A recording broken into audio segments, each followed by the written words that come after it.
Енді балдарымыз өсіп келе жатыр ғой. Бізде мынандай нәрсе бар. Баланың оқуға түседі ғой мектеп бітіргеннен кейін. Сол кезде баланың талабына қарау өте үлкен. Оның бүкіл өмірін қамтиды осы нәрсе. Байқайсыздар ма? Бізде балдарымыз мектеп бітіргеннен кейін оқуға түсер кездеше баламыздың миына қарамаймыз біз.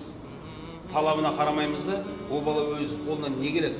Ол өзі әр баланың өзі бір нәрсеге бір икемі болады ғой. Жоқ, біз айтамыз, бар да сот түркін оқы, адвокат, әйтеуір адвокат. Сондай үлкен мамандықтарда сөйтіп соны оқытамыз. Ол бала біріншіден ол мамандыққа қызықпайды.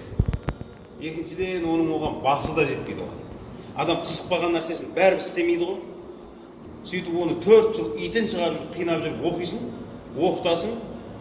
Сөйтіп те ол келеді де не істейді? Дипломды жақсылап жуады. Сөйтіп те сандыққа салады да, ал кім үйінде цемент құяды, кім үйінде шабашық істейді. Жүреді. Неге? Өйткені ол ана мамандықты істей алмайды. Оған қабілеті жоқ та. Сол үшін ана балдарымызға негізі, рас мен өзіміз мына жастарға айтып жатқаным ғой, балдарымызды оқуға берер кездеше, ол өзі қолынан не келеді соған қарау керек та, соған қарай, икеміне қарай беру керек. Соған қарай, талабына қарай беру керек.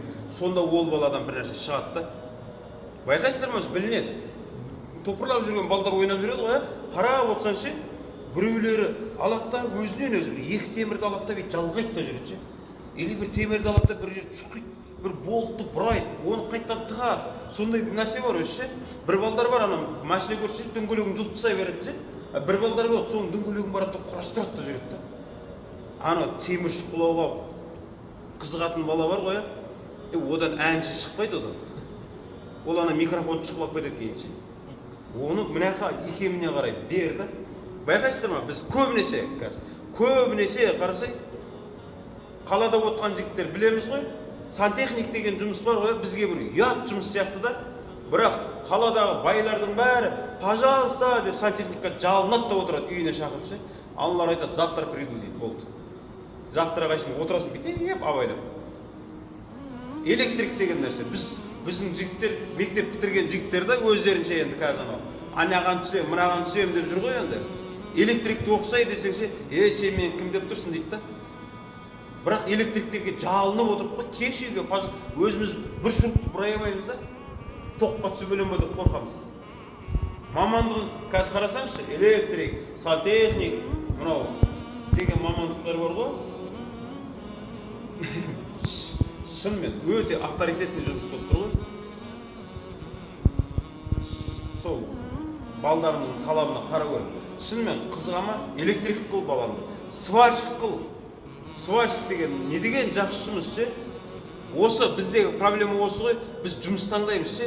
Бізді өзіміздің балдар құртады. Мысалы өстеп отырады да бір бала өз андай икемі сварщикке келіп тұр ғой, бірақ оқуға сварщикке түсейін деп тұрса, жанындағылар өмір бойы дыр деп өтесің деп сөйтті, ол барады да технологическе түседі. Бірақ оның басы жетпейді да оған. Түсіндір алдың ба? Сол үшін балдарымызға сабаққа оқуға түсер кезінде ше, сосед баланың бізде бүйтеді, анау кім қандай оқуға түсіп жатыр дейді. Ол анандай оқуға түсіп жатыр деп мықтысын айтса, содан қаласың ба, сен де түс дейді да. Ана баланың ақылмен бұның тура келе ма, талабы, қызығушылық. Мысалы үшін жастайынан андай балдар болады, сондай ше. Жастайынан мынандай деп жүретін балдар болады ше. Өлеңге әуестеу сәл кішкене. Бір нәрсені алса ағашты алса да деп домбыраға тарта беретін ше. Біз оларды апарамыз да медакадемияға береміз. Сөйтіп ол барады да өлең айтып жүріп біреуді өлтіреді ол. Өйткені ол негізі әнші болуға қызығатын бала еді да ол. Бұл бір мысал.